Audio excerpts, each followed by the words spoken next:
All right, let's dive in. Today, we're cracking open an ancient operating system for your mind, Stoicism. And look, this isn't some dusty old philosophy class. This is a practical, no-nonsense toolkit for building relentless discipline in a world that frankly wants you to be soft. But let's just get real for a second. Ask yourself this question. Our lives today are practically designed for maximum comfort, right? Everything's at our fingertips. But what's the hidden cost of all this ease? Is our constant search for comfort actually slowly engineering the strength right out of us? So what is the root of this problem? Well, it's not really a personal failing, It's our environment. We are swimming in an ecosystem that's built for ease, and it's actively wearing down our natural-born resilience. I mean, just look at this contrast. For us, a total disaster might be the Wi-Fi going down or a food delivery getting delayed. The Stoics, they were dealing with actual plagues, insane political chaos, brutal wars. They had absolutely no safety nets, so they were forced to build an unbreakable one inside their own minds. So how on earth did they do it? What was their secret? Well, the Stoics weren't just thinkers sitting around theorizing. No, they were practitioners. They developed a mental framework, a powerful weapon for navigating a world of absolute chaos. And we're not talking about academics in some ivory tower. Marcus Aurelius was the emperor of Rome, writing his philosophy from a tent on the front lines of a war. Epictetus was born a slave and rose to become one of the most revered teachers of his time. Seneca was a top political advisor who would deliberately practice being poor just to stay tough. Their wisdom was literally forged in the fires of the real world.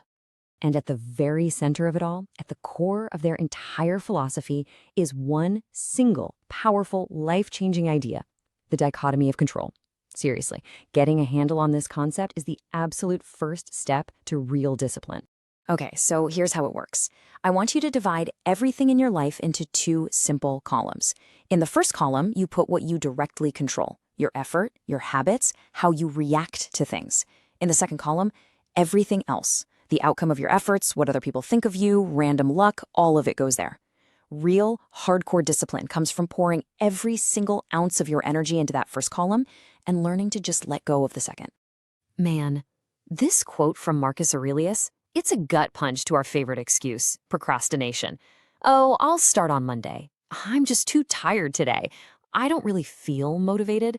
The Stoics saw these excuses for exactly what they are: a conscious choice to remain weak today. And this is a huge one, because this is where a lot of modern self-help gets it dead wrong. We think we need to feel motivated before we can act. The Stoics knew it's the complete opposite. You act first. You do the hard thing anyway. That feeling of accomplishment, of motivation, that's the reward that comes after the action, not before it. Okay, so we've got the mindset down. Now it's time to get practical. Let's start building your new daily playbook for forging some real Stoic discipline. First tool in the box is voluntary hardship. And yeah, I know, it sounds kind of crazy. Why would you ever choose to be uncomfortable? Well, it's simple. It's training. Think of it like a vaccine for real-life adversity. By intentionally doing hard things you can control, like a freezing cold shower or a killer workout when you don't feel like it, you're teaching your mind and body that discomfort won't actually break you. You are literally building mental armor for when life hits you with hardship you didn't choose. Next, you need a code. It's simple. Start by creating 3 to 5 basic rules for your life. Maybe it's no phone for the first hour of the day, or exercise every single day. Then, and this is the most critical part, you make them non-negotiable.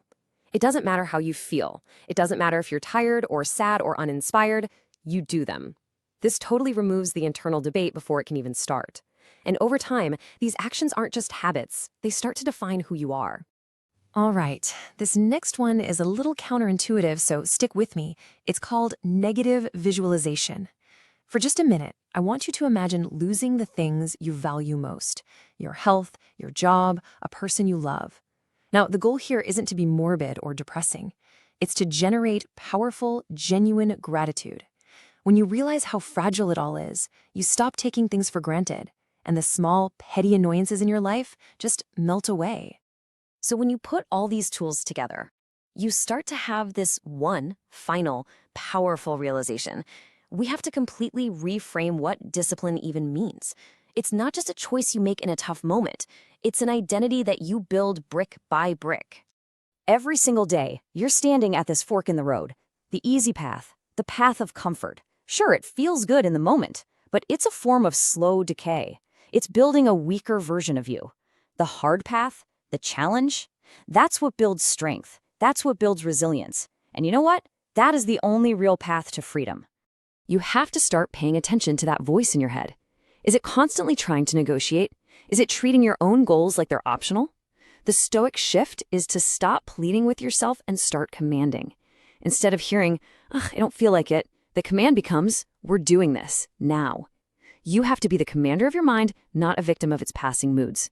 That internal dialogue literally creates your reality. And really, this is the ultimate takeaway. Stop chasing motivation. It's a fleeting feeling. It's an unreliable guess that shows up whenever it wants. Instead, you need to forge an identity. See, a disciplined person doesn't have to find the motivation to work out. They just are the person who works out. It becomes their default setting. It's just who they are. And that is the source of truly unshakable discipline. So, there it is, the Stoic playbook for building an unbreakable mind. The wisdom is thousands of years old, but its application is for right now. The tools are simple, but their power is immense. The only question left is the one right here on the screen. What will you choose? Thanks for joining me for this explainer.